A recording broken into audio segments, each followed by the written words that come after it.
Hello, New York. All right. Okay, first of all, before I say anything, anybody watching here at home, if you're thinking about doing comedy, you just saw the best reason to do it right now. Music playing for no reason except you're walking in. Wouldn't that make your job more fun every time you do some stupid little thing in the office? Bang! The band kicks in behind you. You're in the office going, well, I guess I'll take these papers over to the copying machine. Yeah! Hey, you've been a great office. I'm the receptionist. I'll be here all week. Makes your job more fun. This makes my job more fun. Being here in New York, my hometown. God help me, I love it so. Yeah.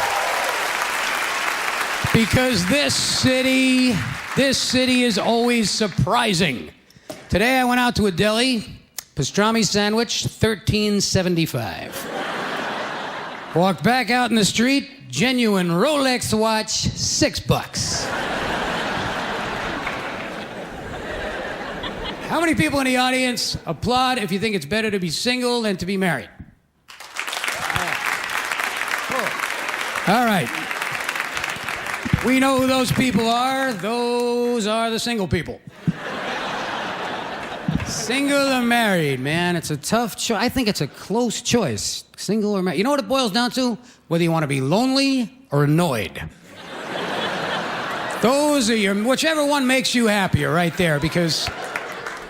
I'll tell you what. I was single for a long time, and it was fun, but sooner or later... You get tired of driving your car without a woman sitting next to you, making you so tense you can feel your colon tying itself into a square knot. Because to me, you just can't enjoy driving unless somebody is sitting next to you every 30 seconds making this noise. Huh? What? The guy, didn't you see the guy? I saw the guy. I don't know why. Huh? What? What do you see? There's nothing there. Huh? What? Stop it! Your exit's coming. Your exit's coming. Your exit's coming. Yeah, so is yours. What did you say? I didn't say anything. I'm trying to... Huh? What? So how do you keep the relationship together, folks? One word, honesty. What do you think? That's the key to the relationship, honesty. Yeah. If you can fake that, you got it made. And people say, hey, that's not romantic. And I go, no, that's what romance is. There is no romance without some lying. That's what romance is, a little bit of Vaseline on the camera lens of life. But the trouble with all the lying at the beginning of the relationship is that you don't find out until later on that you're involved with a crazy person. That's the trouble, because most people look normal, but are really crazy. And that's why you have to like a guy like Charles Manson. Say what you will about Manson, he's one of the only people with the decency to look like a dangerous maniac the first time you meet him. Ladies, if you were on a date with Manson, you'd know right in the restaurant, at the table, I have made a huge error. Why is he buttering the back of that chair? He just asked for the children's menu and he ordered a child. Check! I think on a first date, we shouldn't have a dinner table. You know what we need, folks? A card table. The man and the woman meet at a card table, write down all their little emotional problems on little playing cards, take turns being honest, slapping them down. The guy goes first. He goes, hello, it's nice to meet you. My name is Tom, and I'm a Scorpio. She goes, hello, my name is Sally, and I'm a psycho.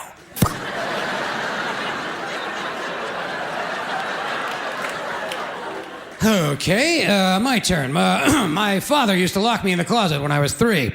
My dad came out of the closet when I was 4.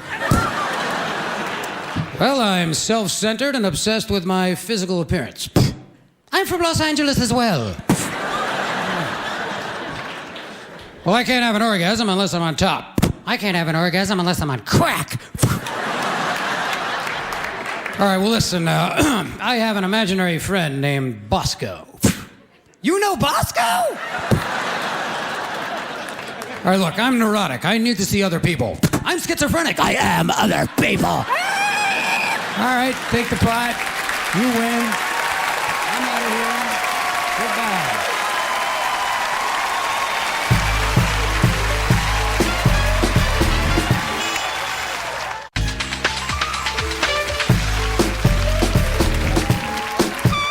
think a really big part of the problem in relationships is that people don't tell each other at the beginning, you know? I didn't tell my gal that I had a huge porno habit, you know. That wasn't fair. She doesn't like it, you know. I finally got her to watch a porno with me, and I did not get the reaction I was after. All right, I shouldn't have started her off with one that I was in. That was a mistake. But I didn't tell her about it, and that wasn't fair. And she didn't tell me that if she drinks red wine and has PMS at the same time, that she's capable of taking a human life. She's a great girl, but red wine and PMS, that is a witch's brew. Man, if we're in a restaurant and she has PMS and goes, I think I'll have some red wine, well, that's it. Get out the pointy hat and the bubbling cauldron, here it comes. It's like this. Boil, bubble, toil, and trouble. A little menstruation, a little Cabernet. Now you'll be wrong no matter what you say. She had red wine and PMS. I took her to a nice restaurant for her birthday. I'm on full security alert. The last thing I needed was a waitress coming toward our table with a low-cut blouse. To say that she had a large bosom is to say that the Atlantic Ocean is damp. And I'm thinking, oh no, she's got PMS. I'm already sitting on a powder keg. Here come the matches. So this is when your brain sends an emergency message to your eyes like this. Attention eyes, this is the brain. Mayday, mayday, mayday. We have 2 giant bazooms approaching from the west. Do not engage. Repeat, do not engage. She's drinking red wine and has PMS. We are at DEFCON 4. I say again, do not engage the bazooms. 2 giant bazooms, bra size, 3 niner, cup size, David, David, David. Repeat, do not engage. So, and of course your eyes call back like this going, you're breaking up there a little bit, brain. We didn't get that last message. I'm just looking out the window here. There's a couple of bazooms coming in from the south. We're going to bank left and swoop in for a closer look. So I guess I must have glanced at him. And she caught it, you know, and she goes, were you looking at the waitress's breasts? Were you looking at the waitress's breasts? Well, that's it. Go home then. This is when you hear the alarm from the end of every science fiction movie you've ever seen. This is when you hear, 3 minutes to total destruction. As I look at her breasts, no? It's okay. You can be honest. You don't have to lie. I won't be mad. 2 minutes to total destruction. So I go, look, honey, let's not start this, okay? It's not my fault. You can't get mad at me because the waitress has big breasts. I didn't order them. They came with the meal. And 1.5 minutes to total destruction. And it's just getting worse. Why do you have to lie? Why can't you just be a man? Try being a man. Attention, this is the brain. All units, do not be a man. Do not be a man. You're walking right into an ambush. That's when somebody else gets on the radio like, yeah, we've had enough of this crap. We're going in with everything we've got. Just for the record, it's our call. Who the hell is this? This is the testicles. Out. And that's when you blow it, right? Yeah, you know, then you start going, yeah, okay, you want the truth? I'll tell you the truth. Here's the truth. You shouldn't drink red wine when you have PMS because you go a little nuts, all right? What do you want from me? I'm still a man. I got millions of years of evolution in me. You know, what am I supposed to do? It's all I can do to keep from bashing her with the ketchup bottle and mounting her on the salad bar. What did you just say?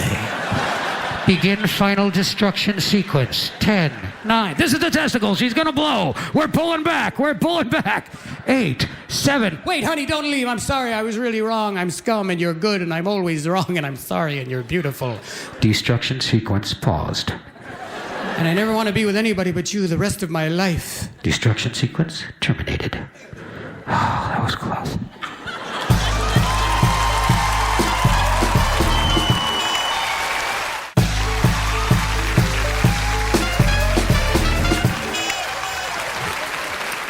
Oh, golly. But there are some hopeful signs out there. There are signs that men and women are getting closer together. It's not all bad, right? Football, for one. How many women in the audience enjoy football? Applaud if you do. See? All right, that's a lot more than used to. Now, how many men in the audience enjoy little crystal elephants about that size? All right, we got a ways to go. There are a lot of advantages, man. Food's better if you're married. I've noticed that. It's got to be better than the food I'm cooking in my house. I have flies that won't eat my cooking. That's pretty low. Okay, do your flies want some food? And they always say the same thing. We're going to have some dog crap. You sure I made food? Nah, we don't want to be. We got a big steaming pile. We're fine. I can't cook because there are no cooking shows on TV for a guy like me. These are all your cooking shows. Always a guy, fancy apron. Hello, welcome to cooking that has nothing to do with anyone's actual life. Today we're making a very complicated recipe using ingredients you don't have, utensils you've never heard of, in a kitchen bigger than your whole bloody house.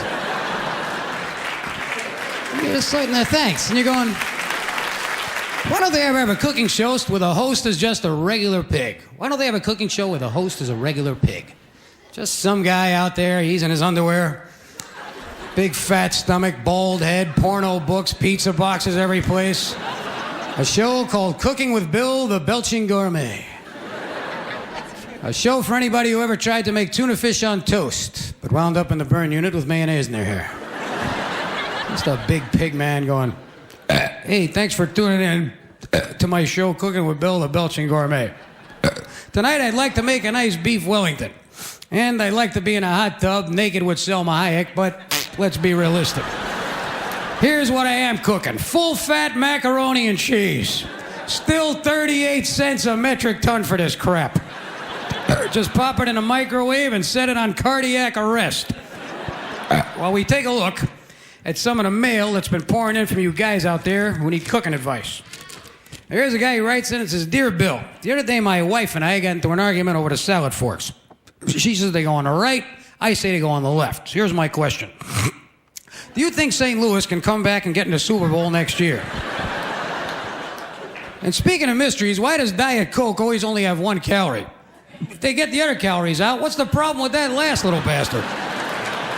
And why do they say you gotta wait an hour after you eat to go swimming? The other day I fed my fish, and they went swimming right after they finished eating. Anyway, before I go off on a tangent, here's my question. I was looking at Keith Richards of the Rolling Stones and Steve Tyler from the group Aerosmith, and I was wondering what you think of this. It looks like heroin is really good for your hair. Hey, hold on, my wife is yelling about something in the other room. How do you like that? It's a boy, as I was saying.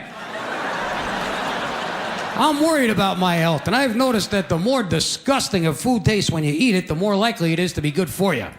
And then I noticed that my dog is always licking his own ass. So does he know something that I don't know? Because he's got a real shiny coat and I'm losing all my hair. Signed, confused. Well, thanks for that letter. Well, we won't be able to answer all those questions. Until tomorrow, remember our motto, never fry bacon when you're naked. So there you have it. There's a lot of good reasons to stay in the relationship, right, folks? Yeah, no condom, that's good. No condom. Yeah! I actually had a woman ask me this. She goes, Rich, tell the truth. We're just friends standing at a bar. Do men mind wearing the condom? You ever been drinking and then start lying and you just can't stop? Just on a runaway train of crap where you just get going and do you mind wearing the condom? And I'm there with a drink going, mind? Ha ha, clink, contraire. I prefer the condom. Sometimes I wear 5, 10 at a time. Why would I mind? There's no difference in the sensation unless you count the total lack of any. In fact, I wish I had a condom on right now at the bar. If only I had a piece of disgusting greasy rubber just strangling the base of my tallywhacker with enough force to cause my eyes to fly out on springs like somebody in a Warner Brothers cartoon and ripping out pubic hair in 8 different locations. What a night. I love a tight, rippy feeling in the crotch. It relaxes me. In fact, that's how I go to sleep at night. Get in my favorite chair, put on a fez, get naked, and get out a monkey wrench. Start tightening that baby right around the base of the old Jensen. Then I like to get out the needle nose pliers and start yanking out pubic hair in clumps. And I'll be a monkey's uncle if I'm not sleeping like a baby in 5 minutes.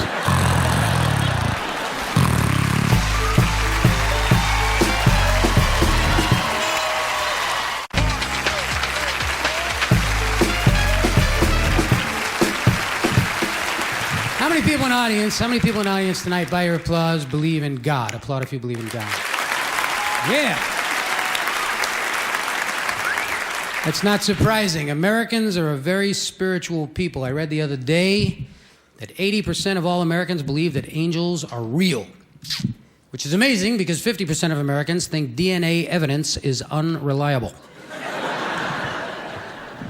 Myself, I'm Catholic, and, well, I'm Catholic in the same sense that if a cow is born in a tree, then it's a bird. I'm not going to war over my religion or nothing. I don't get that. People going to war over religion. I don't know. I could see going to war over justice or democracy or even revenge. But if you're going to war over religion, now you're just killing people in an argument over who has the better imaginary friend. Thank you. But I was brought up Catholic. My mom took us to Mass every Sunday, short for massive head trauma that you get from your mother punching you in your little 9-year-old head every minute because you can't sit still for anything that's boring. The main problem is the guy in front is a priest. His main job is to stand in one spot, no expression, no emotion, and say the word Lord 9,000 times in a very clipped, just caught my scrotum in a subway door, Kermit the Priest voice.